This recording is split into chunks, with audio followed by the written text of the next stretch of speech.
Welcome to the Top Order podcast. It's Ashes preview week, edition number 4. We're coming up to the Old Trafford test match. Gary Stead gets his contract extended. Black Caps win the blast, apparently, Stuart. We'll discuss that a little bit later. We'll also talk about Ravichandran Ashwin and Yashasvi Jaiswal beating the West Indies in the first test in that series. Lots and lots of momentum swings, all coming up on the Top Order podcast. Stay tuned. Well, boys, we are a threesome this week. How well did you do? Give us a quick rating out of 10. How well did you do pressing the buttons? Look, I'm not sure. Look, let's be the judge of that after the podcast. I'm just going to fade this one down, which I was told to do as well. So get everything right. Our resident technology operator, Bordy, not with us this evening. So we won't get the Australian perspective with his fair voice, but we will with his fair notes. He's written what can only be described as sort of war and peace in the Slack channel. Look, I'm not even going to get that. Can it be a bullet point when there's 17 paragraphs in each bullet? I don't know. He's very thorough. But look, I think let's start with the India-West Indies stuff. So I think look, plenty in the Slack channel around that. Look, I think the West Indies, we've talked about their struggles in terms of getting the best team on the park. Is there something that needs to be done really for them at a grassroots level? Because undoubtedly they've got some talent there, but certainly if we look at this test match, and look, I'm really interested to get your boys' perspectives, but I kind of dipped into this test match because I think we've got caught up a little bit, or certainly I've got caught up a little bit, and we were lucky enough to be down at the Bay Oval for that England-New Zealand test match, then obviously watched the test match at the Basin as well, where we've really seen some high-octane test cricket. We then were blessed with the World Test Championship final, which was a pretty good game of cricket, but dipped into that West Indies-India game, which it just reminded me of, old-fashioned test cricket. I think there was, 450 runs or so scored over the first 2 days at a pretty pedestrian scoring rate. Even when, Rohit Sharma and Jaiswal were going well, it was fairly attritional, shall we say. The wicket probably didn't help. But ultimately, West Indies blown away by an innings, a performance where Ravichandran Ashwin, 12 wickets in the match, didn't get the man of the match for a 12-fer as an off-spinner. Lippy, you must have been disappointed about that. But how much of this is about how poor the West Indies were? How much was it India being superb? And what do we think about those selections as well? Obviously, Ishan Kishan coming in. I think we'd kind of, we almost thought that was the right call for the World Test Championship final. It's, maybe a test or so too late to give a bit more balance to that side potentially as well. But yeah, thoughts on what you've seen of that game, boys? Oh, look, I think you're spot on in terms of as a product. Hasn't been as exciting as the Ashes or even the World Test Championship. But I think that part of that is down to the stuff that you just mentioned in terms of this West Indies side is struggling, and they're playing a side. There's been some incredibly hot takes after this about, I don't know, people have been saying disband the West Indies. They shouldn't be playing Test cricket. They should just play kind of. Every now and again play T20 cricket and all sorts of stuff. It's no secret that they're struggling. They obviously just missed out on the ODI World Cup. But, come on. This India side is a very, very good side. Yes, they didn't win the World Test Championship, but they were in that final. They've been one of the best Test sides, if not the best Test side, across the last 10 years or so. They've proved they're very good away from home. And that pitch was perfectly suited for them. India. If you want to get on someone, why don't you get on the ground staff? Because, what are they doing preparing that wicket that's just perfectly suited for the Indians? It's been coming for a while, hasn't it? This West Indies sort of downfall. We're probably, hopefully, at the bottom of it now, but it's been coming for a while. India played good. They're a good Test side, and they've played well all around the world. They've won in Australia, for goodness sake. We need to sort of put things a little bit in perspective. I kind of more want to celebrate the Indian performances. I thought Jaiswal was really good with the bat. I didn't see much of Ashwin's bowling, but I saw a lot of the batting, and it just looked top class. He's a special talent, isn't he, Jaiswal? Honestly, we were talking, give ourselves a bit of a shout out. We said during the IPL, it's not going to be long before we see this guy in Indian colours, and we may get to the colours when we talk about India's kit. What, Real Madrid against West Indies? Yeah. But I mean, honestly, he's such a talent, and wonderful to see him get that opportunity and just take it with both hands. I think it was the highest score by an Indian on debut, perhaps. Piling on. He scored more than the West Indies did in any innings, and probably gave it away at the end because he was trying to up the ante so that they could declare. So yeah, really, really special player. And Raj, question for you on the Indian batting lineup. So I think if we go back to what would be early 2000s, where you'd got Virender Sehwag, you've got Sachin Tendulkar, you've got Vivesh Laxman, you've got Rahul Dravid. Does this lineup, if we're talking about this lineup in 5 years' time, and particularly if the likes of Shubman Gill and Jaiswal stay in the side as younger players, back with some of those older stages in terms of Rohit Sharma, Virat Kohli, maybe Ajinkya Rahane for a little while, does that have the same ring as it to you as that great batting lineup that the Indians have? It's very hard to compare them, because obviously those guys have been there, they've done that, they were world class for a long time. Can these guys do it? Sure. They can do it, but they have to do it for a long period of time. Hopefully, they've got this test cycle to just play them, not have to play for their place in the side, not chop and change, which India did a lot under the Ravi Shastri and Virat Kohli time period. So, can they do it? Yes, but they're going to have to do the work first. It's going to be fascinating to see what they do with that top three now, isn't it? Because of the way Jaiswal's performed, because of the way, the high plaudits that Gill has around him, because KL Rahul's the vice-captain of the side, right? So you would think that he comes back in, but, hard to pick him now, and hard to, or, maybe he has to come in the middle order or something. Something's going to have to change. So, yeah, if they want to kind of let these young players loose, which it does feel like it is sort of the time, and like you say, it's the start of the World Test Championship cycle. It's a good time to give players an opportunity. But, yeah, some questions coming for them in terms of what they do with that lineup. And Lippy, question for you, I guess, on the spinning that we saw in this test match. We've talked a little bit about Ashwin already, 12 wickets in the game, Ravi Jadeja as well, went under 2 and over in that first innings, although let's put this into context, I don't think there was a run rate above 2.5 in any of the innings. We can talk more about Ashwin if you like, don't worry. No, we will, but we then also look at the West Indian spinners as well, Rakeem Cornwall, who does give the ball a little bit of a rip, and Jamal Warrican bowling left arm spin. What were your thoughts on the spinners? Yeah, I liked Warrican. I was really impressed with him. I haven't seen a huge amount of him across the years, but yeah, I thought I was quite impressed with the way he bowled in that test. I mean, yeah, still a few loose balls, challenging to bowl those players when they're settled, but yeah, I thought he equipped himself pretty well. I mean, look, you're on, like we said, you're bowling against. Basically, in those conditions, you need your top order player or your seamers to pick up a couple of wickets to kind of get you into that match. It didn't happen. Are you surprised that De Silva didn't have a bowl? Pretty much everyone else had a bowl. I know. It did look a little bit like a benefit game scorecard, that one, but I guess you can understand that because it didn't look like we were going to take a wicket at one point. No. I think, yeah, like you say, that the way that they batted, the way they put on that partnership, they went past the West Indies without losing a wicket, past 200 or whatever it was without losing a wicket. Basically, Jaiswal threw it away at the end. I think he was out LBW actually before that, 130 odd. But still, I mean, yeah, very, very challenging conditions for them to be bowling in. And the series moves on in just a few days' time to Port of Spain, second test match, and only 2 test matches in this series. Any, in the modern parlance, any positives that the West Indies can take from this game? Alick Athanaze on debut looked, pretty good, but again looked like a bit of a one-day player playing a test innings. Potentially. And I think we're going to see more and more of that, aren't we? I think that's the game these days. I thought he looked really comfortable at the crease. I do think that's a positive. I mean, someone on debut, I think if you're the West Indies, you've got to be trying to take as many positives out of this as you can because, like we said, they're at a really, really tough situation in their cricket and they need to start investing in some of these players and finding a way to move forward and start growing. Look, I just think that. I think that we just need to not get ahead of ourselves. It's the first Test series for Darren Sammy as coach. Yep. Start of a World Test cycle Test Championship cycle that we've talked about. let's just see them compete. That's what we need to see from them. And they've got a tough road the next few Test series. I think I can't remember the exact ones, but I'm pretty sure they've got a Pakistan, they've got Australia.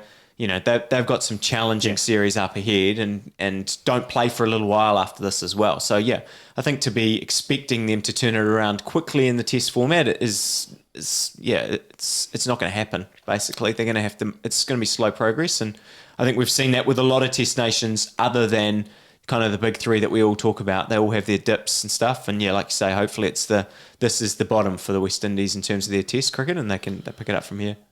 Awesome. Before we move on from this series, the thing that not necessarily caught my eye the most, but the thing that probably led to me sort of vomiting my own mouth over my cornflakes when I saw it was this Indian Test cricket kit, which I can't explain it in any other way than it looks like Real Madrid's home shirt. What is it that puts you? Is the colour, the blues, the reds, or? It is the ridiculous use of striping. So I can almost get on board with the stripes on the sleeve, but the stripes on the trousers, it kind of makes me think of, you know, someone that's forgotten their whites in a 2-day game and has turned up and played in tracksuit pants. It has happened this year. We did see it a lot. It certainly has. But am I the only one that's incredulous about this? For me, it is the use of colour. I know the striping is there, but just that it's the same as I know we talked about the New South Wales Blues having that massive red W in the middle of it. Just the red really puts me off. And yeah, I don't think that we've seen sort of coloured stripes all the way down, but big blocks of colour. I don't think it belongs in the Test strip. I don't think. I'll leave that with you two. The you two are the kit. We are the kit badges, that's for sure. Before we do move on from this, I do want to say on the record, Ashwin 100% should have won the man of the match. Quality bowler.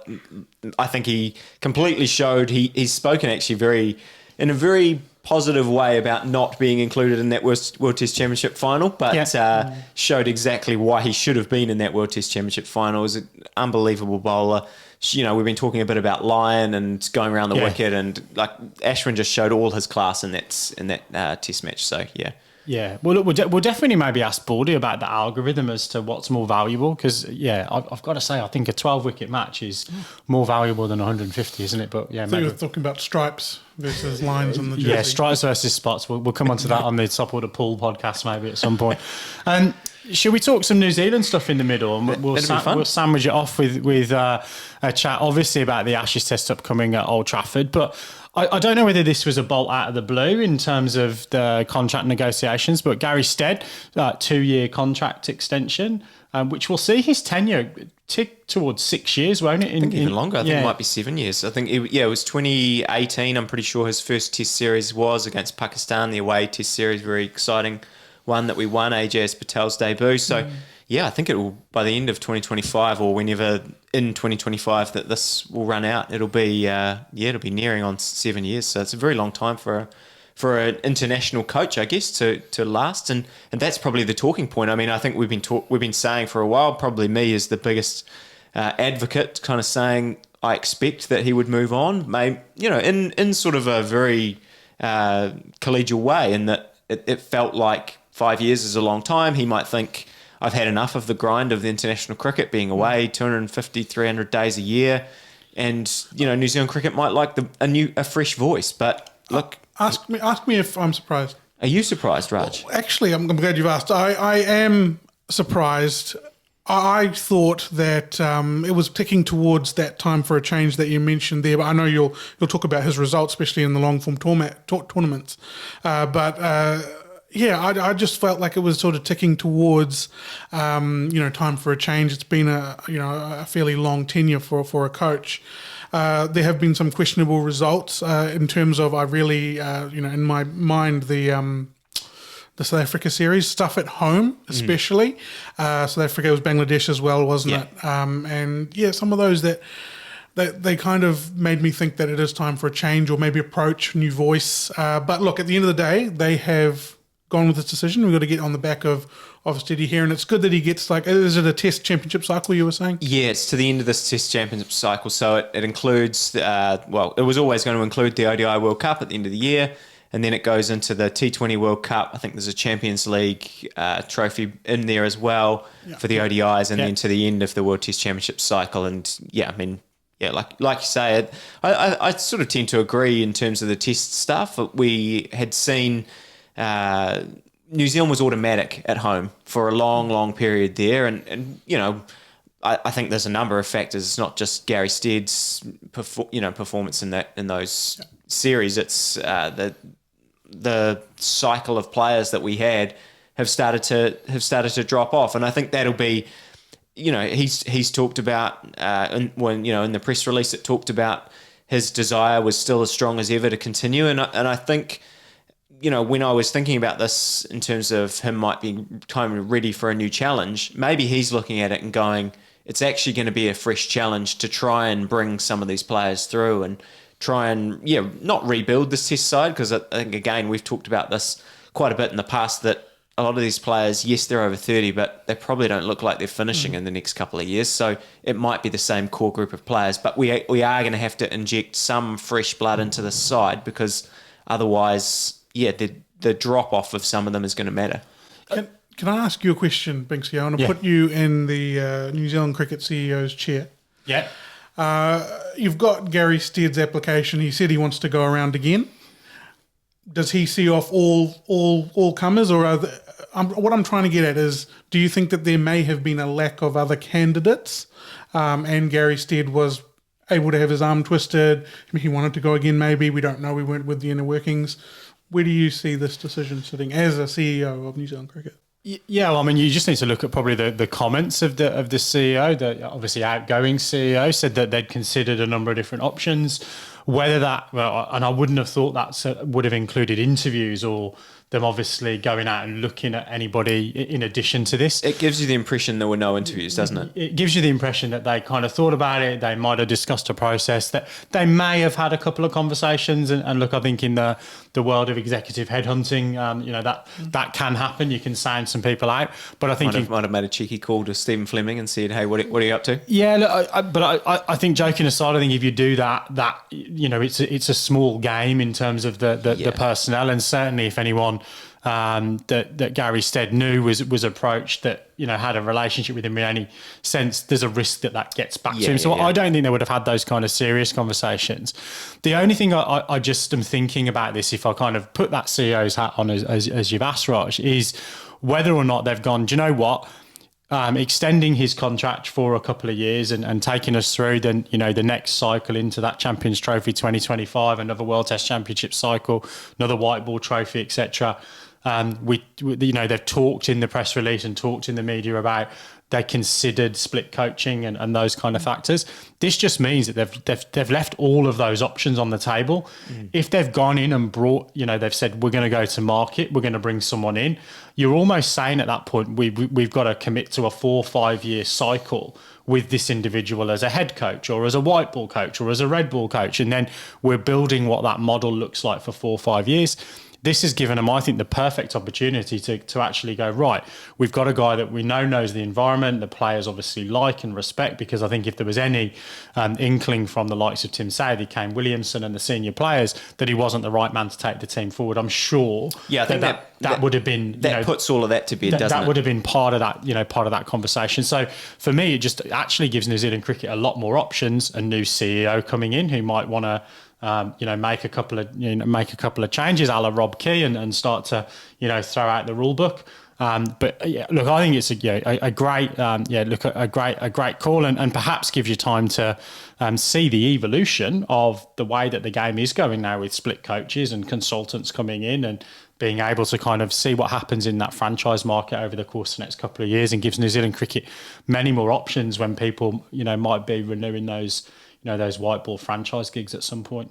Yeah, well, and I think we are going to get some, you mentioned the outgoing CEO, we are going to get some fresh voices into this in that way, and that we're going to have a new selector, we're going to have a new bowling coach with Shane Jurgensen moving on, and, they've also mentioned, which I was really encouraged to see, that they're going to continue that fourth coach kind of set up for every time they go away on a tour. So in the past, that's been bigger names like Sir Clane and people like Stephen Fleming, Shane Bond coming in and helping. But also they've been taking away domestic coaches for some of those tours, and I guess some coaching development at that level. And then, if they're going to continue that, then it means you've always got a new voice coming to that environment, which is really, really encouraging. And I think that the question I have back on that split coaching stuff is, it's probably too early to tell. But I mean, do we think that where that's happened, so England, for example, do we think that that's, I guess, having some impact? Because one of the reasons they said that they didn't want that in this case is because a lot of the playing group was the same. So basically said, well, maybe that's a bit disruptive if you've got a whole bunch, because the Black Caps a lot of them play all three formats, or they're at least like in the mix in squads for all three formats. So yeah, is it disruptive to have two voices? I'm going to say I don't think so. That's where I'm going to sit on this side of the fence. And the reason I'm saying that is because I feel like it's a massive commitment for someone to go away with a team on the road as your full-time job, not sort of splitting that apart. It's over 200 days on the road sometimes. It's manic. I don't think that you can do that as a coach and be effective that whole time in today's sort of cricketing environment that we have. Split coaching is working. I mean, these guys go to different teams every second week, so I don't think that's going to be an issue. I think a lot of these players know how they play and know how to get the best out of themselves. I think that, from a strategic, from a tactics, from a selection point of view, we need to have that coaching staff firing on all cylinders at all times. Very good. Let's stay with New Zealand for a second. 7 wickets in the Blast final for Matt Henry and Ish Sodhi. So, Lippy, I'll open up your microphone again and you can chat. Can you just tell us how he's headed the segment? He said that New Zealand wins the Blast. New Zealand the Black Caps win the Blast. Yeah, well, we won the IPL, we won the Blast. Obviously, we've talked about our trophy cabinet with the mace that remains in there forever. I think pretty sure you keep that, even if now someone else holds the. I think you'd want to keep it. It's a horrible trophy. Oh, it's fantastic. That's just because you've never won it. But look, I think just fantastic to see Matt Henry performing at that level, and basically, I think we've talked about it in the past again. He's become, I think, really stepped up and become one of our premier white ball bowlers. I know that Trent Boult obviously kind of carries that the most, but I think for a time there, it felt like someone like Lockie Ferguson might step up and be that kind of next big wicket taker. But Matt Henry sort of showing all around his environment, all the environments that he enters, and he's done particularly well in the UK whenever he's been there. But picking up wickets in that final, just fantastic to see. And just on Matt Henry, like there was some real danger, 3 years ago that he was going to, fade into the ether. But I think he's really sort of kicked on. What do you think his legacy will be like when he sort of gets to the end? I don't know. It's going to be, I think he's still got a few good years left to see. And I mean, like you say, he was someone that we thought maybe would be the unlucky player that was behind all of these bowlers. And then, just when it seemed like he might get his chance, Kyle Jamieson emerged and suddenly he was still the bowler that was the injury replacement rather than the one that stepped up. But, now that Trent Boult is probably out of the scene with Test cricket, although maybe, maybe the door is open for him to come back. But I certainly think in the white ball setup, he's going to be someone we rank pretty highly by the end of his time. I just go back to some of these recent series that we've had and just the gulf between him and some of the others who have gone on tour for their first couple of tours. I really hope he hangs around for a few years to come. Yeah, absolutely. And I mean, that was quite an interesting game, that final between Somerset and Essex. Essex got off to an absolute fly, 4-4-4 from off Henry's 3 balls before he picked up the first wicket, smashed to cover, caught. And then, Henry he bowled an absolute rip at a pole, someone in the second over, and then picked up Dan Lawrence, I think, LBW in the third over, and just, all over from there. Yeah, look, I guess just a little bit disappointing the weather intervened so much on finals day. Normally a cracking day at Edgbaston, and first 2 games rain reduced. So, but Somerset taking home the spoils. Jack Leach's county, the cider men. But a bit of help from the Black Caps. Let's talk a little bit more franchise or certainly domestic white ball cricket. I know, Raj, you're keen to talk about the Major League Cricket and the start for the unicorns and the wizards and the I don't know. I saw you were glued to my notes there. I had to just turn it away a little bit. Give you an into the podcast, Raj, and you're turning your laptop round. Look, I think it's really, really. I like stuff when it changes. I like new stuff. I like the game moving forward. I do want to talk about whether this actually is the game moving forward. Yeah. There's been some big calls that this is going to be second to the IPL as a franchise tournament. Yeah, and I just want to lead off with the most threatening moniker in all of sports being the San Francisco Unicorns. What do you make of them? Scary stuff, isn't it? I could just see massive memes of, how there's that unicorn guy. I could see Marcus Stoinis in a really tight unicorn with a unicorn hat on. But anyway, okay, we'll move on to more from your dreams to something else. Just focusing on I do want to talk about the viability of the league, but New Zealand players that we'd like to focus on. Guppy, struggling. How's he been going? Yeah, I don't think you really want to mention him if you're a Guptill fan. He hasn't scored a run yet, has he, in a couple of innings? No, he's been to Disneyland, though, with the kids. That's all on Instagram. They've had a good time at the Magical Kingdom. That's a big plus, but Anderson. Corey Anderson's probably the one that catches the eye most for New Zealand fans. I mean, I was doing a bit of research about Corey Anderson after this, or after watching him smash it to all parts, and I mean, you see that strength that he has. That's still there, and I mean, he was the next big thing, right? He was, and he actually performed to that level for a few years, and injuries hit, but he was actually still contracted in 2019. I think the 2018, 2019 was his last contract year, which surprised me because it feels like he's been off the scene for even longer than that. And since then he came back and tried to play some not county stuff, but first class stuff here in New Zealand. But yeah, I mean, I think it's fantastic to see. He's only 32, so I mean, just wonderful to see him smashing it all over the place. And yeah, it kind of just makes you think what might have been, because even these golden years, I guess, we've had as a Black Caps fan, imagine him just slotting in there at 6 or slotting in there in the all-rounder spot. I don't know whether he would have ever developed his bowling enough to become good enough or as effective as de Grandhomme was as an all-rounder. But yeah, I mean, imagine just slotting him in there, and you think of... Then you start thinking, what about him and Jesse Ryder and all these other what-ifs that we had for New Zealand cricket? His batting talent was is a lot deeper than we actually did see on the world stage, I think. I think, thinking back, I think 2015 is the last I remember him playing at the World Cup. But yeah, it'd be nice to see him get a few games around the world, if not in black colours. Absolutely, and I mean, yeah, there's loads of other New Zealanders over there. Santner, Phillips, probably best not to Ferguson. talk. Yeah, Ferguson. Devon Conway, I think, is playing as well. Devon Conway scored the first 50. Of course he did, because that's just kind of what he does. We won't talk about what he did today, which was he's down the run charts now, Lippy, I'm afraid. And we probably shouldn't talk about. Let's not talk about Finn Allen's run out either. That didn't go quite so well. He's part of the unicorns as well. I guess this all leads into the viability chat. So there's a lot of overseas talent. It's good to see Pakistanis playing in here, but does the lack of Indian players really limit the viability of this tournament? There's a lot of Australians who are over there as well. There's a lot of players from all around the world, South Africans as well. I read a piece on Karen Pollard talking about that moniker that he had, the mercenary, and how he, is happy where he is because that showed that, he was maybe ahead of the game, or those players were ahead of the game at the time when they were termed mercenaries.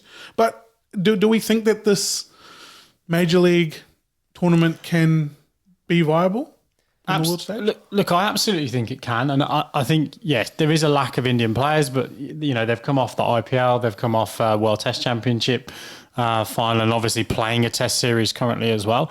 The fact that you've got 3 or 4 of the sides that have got links to those IPL franchises, I think we're only going to see. And Corey Anderson's probably a great example, not of obviously an Indian player, but someone that's playing in let's say at this stage, a burgeoning, a newer franchise tournament. But if he puts himself in the shop window in that kind of tournament against, and there's some pretty decent players, Karen Pollard, Andre Russell, some of those really, really big franchise players are all in this tournament.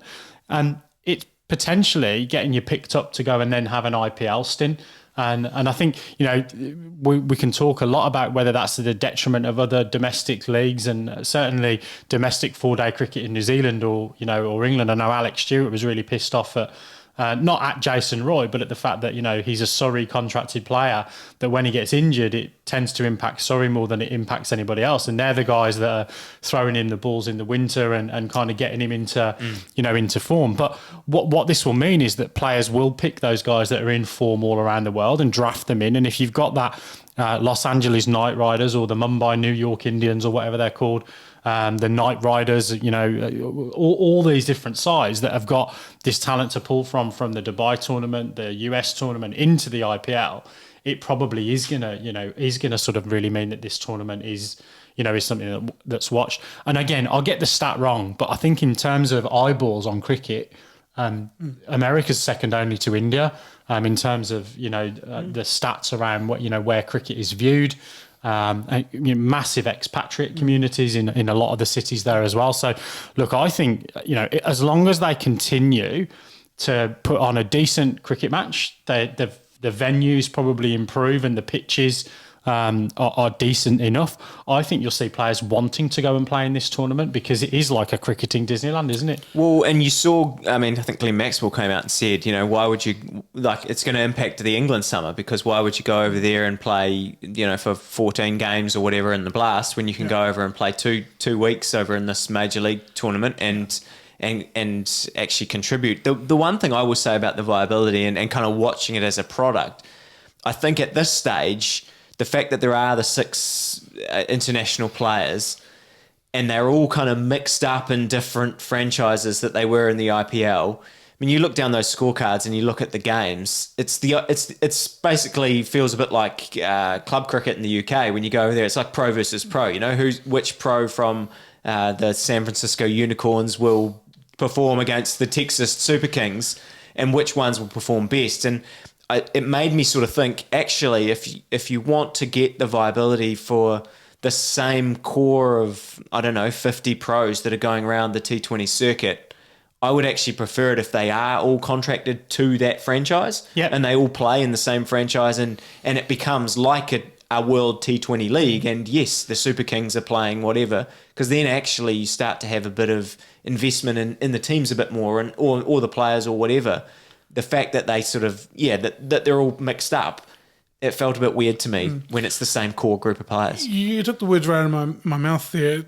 Having more of the overseas players is a real point of difference. And everywhere around the world, they have tried to limit that, 2, 3, 4, whatever that be. Because there's been a little bit of a focus maybe on the domestic, like we want to bring our domestic players through. Yeah.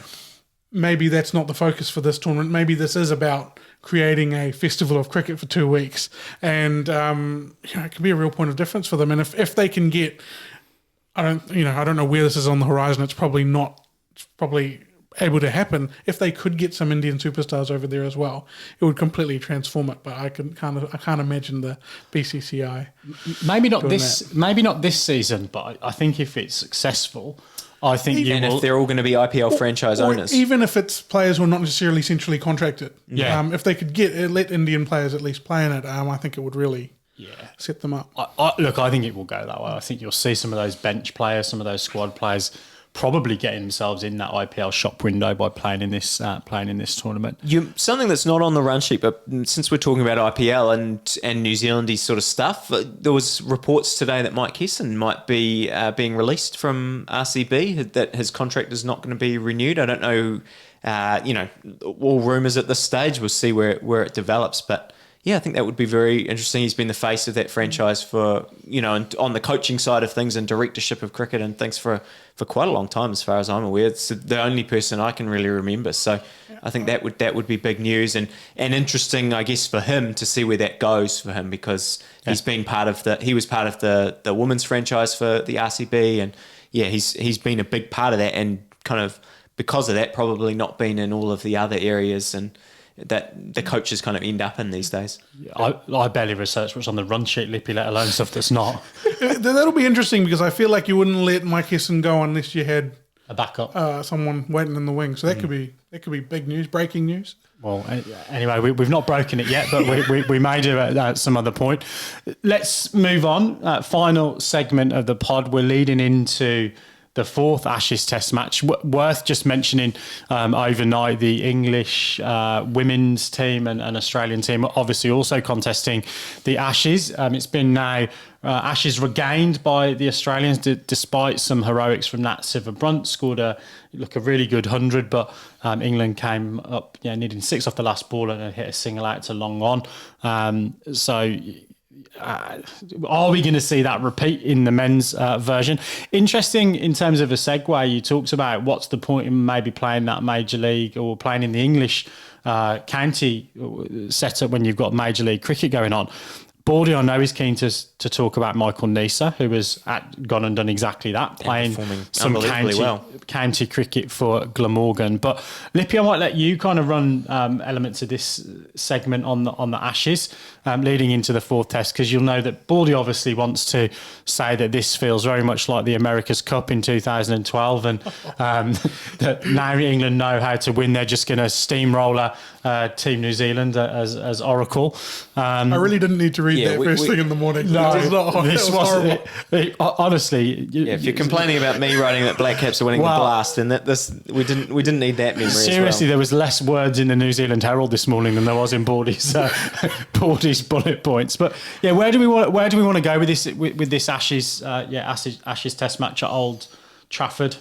Well, I think selection is the key thing to sort of talk about. I mean, probably by the time we release this, even now, England might have named their squad. They seem to name their team about 3 weeks in advance. That is why I'm refreshing cricket info every 2 minutes here. Yeah, because they're the ones. But I mean, they've throughout the series changed their bowling attack quite a bit. Obviously, I have no idea what that Old Trafford pitch looks like, but I think that'll play a big part in what they decide to do. Again, we talked about it a bit last week. Australia now have some questions as well, don't they, with Marsh and Green and all this clamour about whether Warner's going to be dropped. I mean, I don't know. Pick your side for Australia, Raj. Are we trying to fit both those 2 all-rounders in? Are we trying to change up that bowling attack? I think it sort of goes without saying almost, and nothing against Scott Boland, but I think there will be a change there. I don't think he'll be. I would be surprised if he's selected again, but. Are we going to see sweeping changes, or are we going to kind of be back to normal, I guess, for Australia? Personally, I don't think so. I think Cameron Green will come back in. I don't think you can carry both of them. I hypothesised, before the Ashes, maybe they play both of them and try and play a really attacking brand of cricket. That hasn't really materialised. It has been attacking, but not what I thought it would be from an uber attacking perspective. Warner has to stay. I think. The main thing is, who are you going to replace him with, and what do you expect out of those players? Are they going to be much better than Warner? When Warner could score 100 in a session, he could do it. It's possible. He's done it before. I would hang on to him, and I think, as much as Michael Baldwin is talking about Michael Neser, I just can't see Josh Hazlewood or Stark not playing, or Cummins is obviously going to play. So I would be surprised to see that happen. Yeah, I think for the Warner one, your point really about who else to come in. Baldy's saying that he would put Marnus up to open. Marnus has struggled almost just as much as Warner, and when you look back at, I think I can't remember where I saw it, whether one of you guys found the stats or whether I saw it on Twitter somewhere, but the length of time that Marnus has actually put up a number of middling scores, it's been a long time. It's not. I've been giving Baldy some stick about, kind of bringing Marnus down a little bit in terms of his performance, but he's right in that he is coming back to the pack. His average is coming back to the pack. And I think it would be, I don't see how you could throw him into opening and think that that's going to help his chances of kind of getting back into form.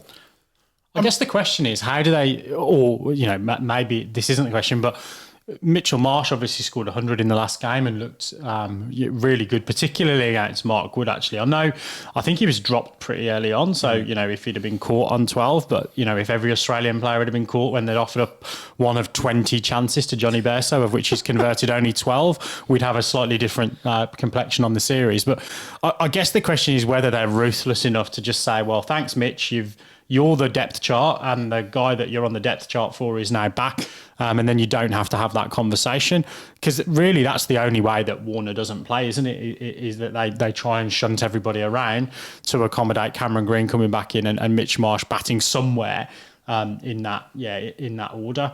So I guess it really just is around what the complexion of the team would be to make that happen. The only other option would be for them to leave out Todd Murphy and go with 6 seamers or 5 seamers. But if you're England, and this will be easier for you to answer, Binksy, if you're England, like, you want to see them make a few changes like this, like you just wouldn't you, if you're Australian, want them just to status quo, go ahead with it? Yeah, look, I think we've got a long time in between these 2 test matches. I think we've had 9 days, I think. So, you need to sell some column inches and, get some clicks and whatnot. I don't think there'll be any panic's even the wrong word, but I don't think there'll be any of this kind of conjecture within that Australian camp, to be honest. They'll be like, we're 2-1 up. We could be 3-0 up. We just need a draw. A guy that's averaged 100 million in England hasn't really got going yet in Steve Smith. He's due one. David Warner's due a score, and Marnus Labuschagne's probably due a score. And those guys were world class 3 test matches ago. They're world class leading into this test match as well. I don't think it's a question around even David Warner, to be perfectly honest. I think he plays and from his perspective, hopefully rides off into the sunset. After the Sydney Cricket Ground testing, whenever that will be, January of 2020, 2025 or whatever. 2024, I actually, and you alluded to it just before, I think the bigger question I think the Australian selectors will be having is if these weather conditions and forecasts that I've seen suggests it's going to be pretty rough. If, I don't know what the pitch is like, but, whether the way they used Murphy in the last game, even when it actually was spinning to a degree, if they think they're not going to get enough value out of him, does that then open the door for a Michael Neser, or even to be super aggressive or super deep in your batting and play both those all rounders by leaving Murphy out? I feel like that would be a bit of a weak decision, or But can they play like Joe Root can play as a spinner? Yeah. Can the others? Travis Head, Marnus. I don't think that's enough really as spinners to. It would leave their bowling attack pretty one dimensional, I think, and maybe Baldy's sort of pointed to Neser coming in as your swing bowler and adds a bit there and sort of adds a bit with the bat. So yes, maybe, but I agree. I think, like I said last week, the strength of Australia's balance of their side has been that they've always picked a spinner and they've always had Lyon in there. Yes, Murphy's not quite on that level, but the fact that he would be there and give him more opportunity to play a role, I think he'll be valuable, because you've seen it even with England. Moeen Ali has come in and taken wickets, even if he hasn't looked especially threatening at times. He's still been able to contribute with wickets throughout the course of the series. So, just to finish on a little bit of lightheartedness, got a question for you, Binksy. So there's 10 days of cricket left. Sorry, you might have something else after Stu, but 10 days of cricket left. Is there any outcome that changes your thoughts on the style of English play so far? I referenced previous decisions like the declaration on day one. Is there anything, like, obviously if you win the series, that'll stop you trudging around the house, but like, are you going to, if England end up winning this series, do you see more merit in the style of play that they've played in these first 3 tests to get to the end, to see it was all part of a plan? I still don't know. I don't know what I feel about this at the moment. I still think that we've taken some decisions, I think, in the vein of the Bazball phenomenon, and we don't know how much of that's true, because the guys have deliberately, with the press, I think, gone out there and just bought into the fact that they're letting people have clarity in their roles. And if that's the call, then, I think they've accomplished that through the course of this series. But I still think they've made some really, really dumb cricketing decisions at times.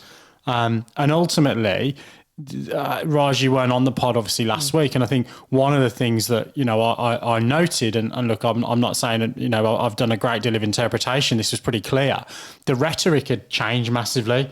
after that Lord's Test match for England. They'd stopped talking so much about it being the process. They'd actually started to say, we want to win the Ashes. It's about winning the next game. So I think whether that's the court of public opinion and, maybe to an extent, not necessarily a media strategy, but they've started to think about, hey, this doesn't sound good. We've got people paying 160, 170 pounds to turn up and watch us play.